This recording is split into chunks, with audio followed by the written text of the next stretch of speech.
அவர்களிடம் மார்க்க அறிவும் கிடையாது, இன்னொரு ஒழுக்க விழுமியங்களும் கிடையாது.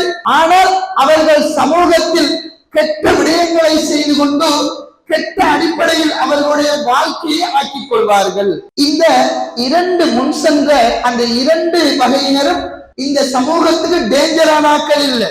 ஆனால் மூன்றாவதாக கூறப்பட்ட அந்த வகையினர் இந்த சமூகத்துக்கும் டேஞ்சரானாக்கள், அதுபோல அவர்களுக்கே அவர்கள் டேஞ்சரானவர்கள்.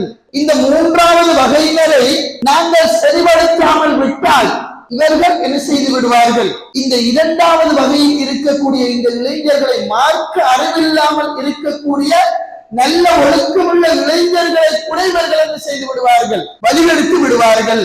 என்னென்னு சொன்னால் அல்லாஹ் குறிப்பிடுகின்றான்,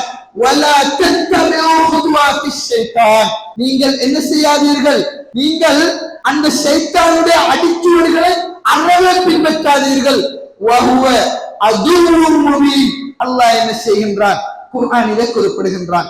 அன்பார்ந்த சகோதரர்களே, அல்லாஹ்வின் நல்லடியார்களே, இந்த இளைஞர்கள் என்று சொல்பவர்கள் எங்களுடைய சமுதாயத்தில் ரசூலுல்லாஹி ஸல்லல்லாஹு அலைஹி வஸல்லம் அவர்கள் எவ்வாறு இருக்க வேண்டும் என்று வழிகாட்டினார்கள் என்று சொன்னார். அந்த சஹாபாக்கள் ஏராளமானவர்களுடைய வரலாறுகளை நாம் படித்திருக்கின்றோம். சஹாபாக்களை ரசூலுல்லாஹி ஸல்லல்லாஹு அலைஹி வஸல்லம் அவர்கள் ஒவ்வொரு இளைஞர்களாக என்ன செய்தார்கள்? வழிகாட்டி நல்ல முறையில் வளர்த்தார்கள். எப்படிப்பட்ட சமூகம்?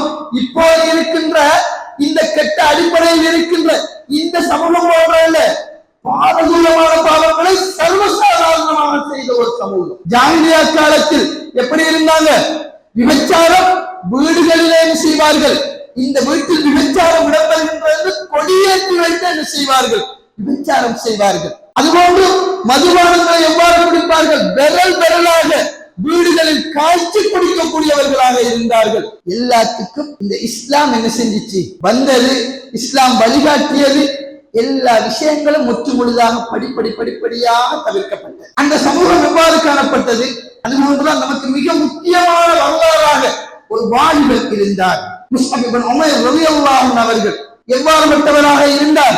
அந்த சமூகத்திற்கே சிம்ம சொப்பனமாக விளங்கினார். இத்தனைக்கும் ஒரு இளைஞர் முஸ்அப் இப்னு உமைர் ரலியல்லாஹு அன்ஹு அவர்கள் மக்காவிலே ரசூலுல்லாஹி ஸல்லல்லாஹு அலைஹி வஸல்லம் அவர்கள் 13 வருடங்கள் என்ன செய்கிறார்கள்? அவர்கள் பிரச்சாரத்தை மேற்கொள்கின்றார்கள். கஷ்டத்துக்கு மேல கஷ்டம். ஆனால் ரசூலுல்லாஹி ஸல்லல்லாஹு அலைஹி வஸல்லம் அவர்கள் மதீனாவுக்கு போகின்றார்கள். மதீனாவிலே இருக்கக்கூடிய அன்சாரி தோழர்கள் அனைவரும் ரசூலுல்லாஹை வரவேற்கின்றார்கள் என்று சொன்னால் அதற்கு முன்னால் நடந்தது என்ன? ஒரு இளைஞருடைய அந்த முயற்சி. முஸ்அப் இப்னு உமைர் ரலியல்லாஹு அன்ஹு அவர்களை ரசூலுல்லாஹி ஸல்லல்லாஹு அலைஹி வஸல்லம் அவர்கள் மதீனாவுக்கு செல்வதற்கு முன்பே அவர்களை அனுப்பி வைத்து விட்டார்கள்.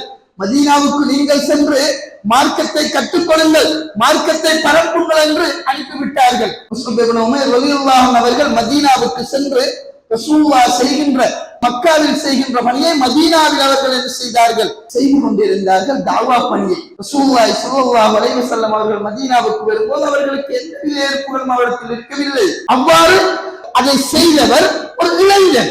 இவர்தான் நமக்கு என்ன செய்யணும்? முன்மாதிரியாக இருக்கணும். மாறாக நாங்கள் என்ன செய்து கொண்டிருக்கிறோம்? இந்த இளைஞர்களாக இருக்கக்கூடியவர்கள் இந்த சஹாபாக்களை முன்மாதிரியாக எடுப்பது கிடையாது. அவர் மாத்திரமல்ல, ஏராளமான சஹாபாக்கள். ஸைத் இப்னு சாபித் ரலியல்லாஹு அன்ஹு அவர்கள் இந்த குர்ஆனை ஒன்று சேர்த்தவர். எங்களுடைய கைகளில் கமழ்கின்ற இந்த குர்ஆன் எங்களிடம் வந்து சேர்வதற்கு அடிப்படை காரணமாக இருந்த ஒரு நபித்தோழர், ஒரு இளைஞர். மார்க்கத்தை தேடி தேடி படித்து இஸ்லாத்தை ஏற்றுக்கொண்ட ஒரு சகோதரர் சல்மான் ஃபாரிஸ் ரலியல்லாஹு அன்ஹு அவர்கள் பாரசீக நாட்டிலே இருந்து ஒவ்வொரு நாடாக ஒவ்வொரு மதத்தையும் கற்றுக்கொண்டு இஸ்லாத்தை தேடி வந்தார். அந்த இளைஞர்களிலே நமக்கு முன்மாதிரியாக இருக்கணும். அந்த இளைஞர்களுடைய வாழ்க்கையிலே நமக்கு முன்மாதிரியாக இருக்கணும். ஆனா எங்களுடைய சகோதரர்கள் எதை நோக்கி போய் கொண்டிருக்கின்றார்கள்?